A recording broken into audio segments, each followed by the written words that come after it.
The point of this exercise is to help develop roles for volunteers, and we thought that it would be a really good idea to do a visual one of the example that we have in the nuts and bolts guide, which is available on our website.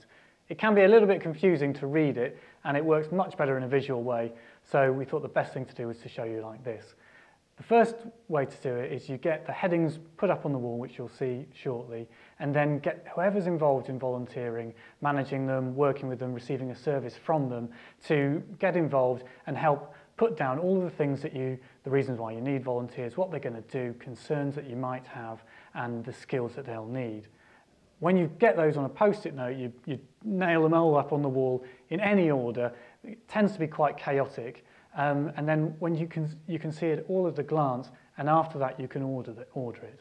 What you're going to see now is the finished result of something that's been put up onto the wall, then reordered. So it's quite overwhelming, but we'll go through it.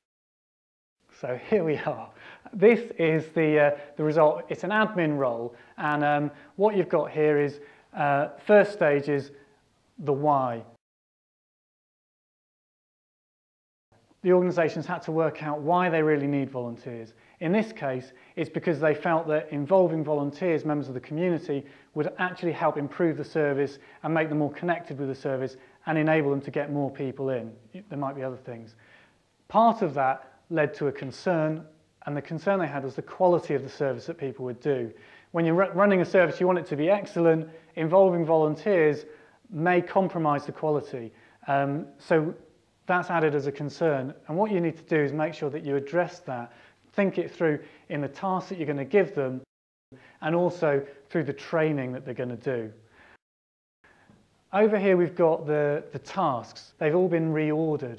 Initially they're just put up in any old random order, and what was felt was because the person would need to do emails, they'd need to check voicemails, they need to answer the phone, which is all sorts of complicated questions, that someone with really high skills would be needed. Actually, when you do this, and this is the beauty of the exercise, is that you can start making roles really inclusive. So what we've got is we've ended up breaking stages down into 3 stages, which are the more straightforward tasks to do, and with increasing complexity as they go down.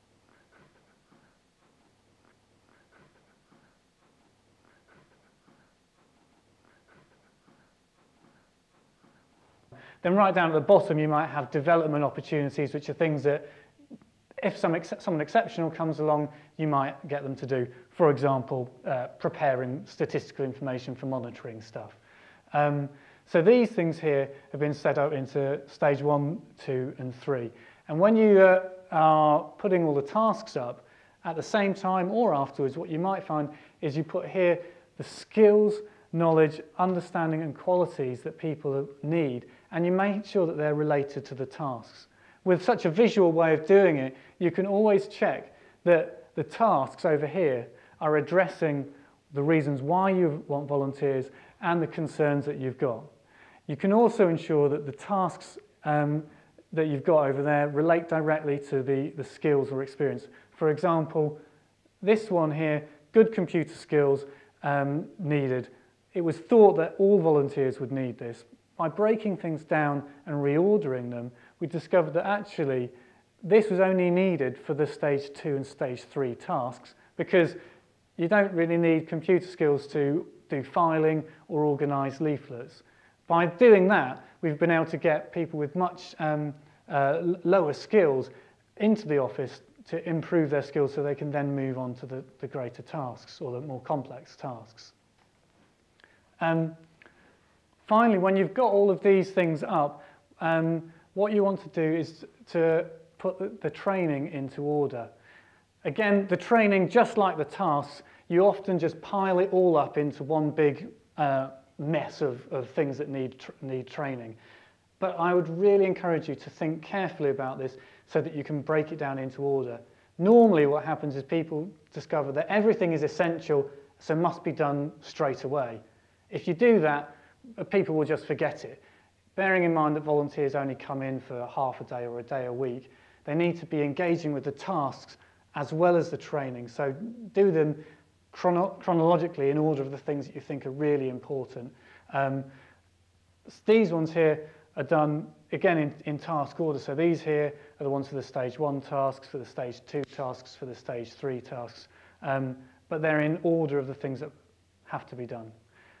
To conclude then, the real value of this opportunity is that it's clear. It brings detail to the role. It shows you what the tasks that are needed for the volunteers, the skills and experience that they need to do the role, shows you the things that you need to train them, and overall it makes it a way of involving an inclusive volunteer programme into your organisation.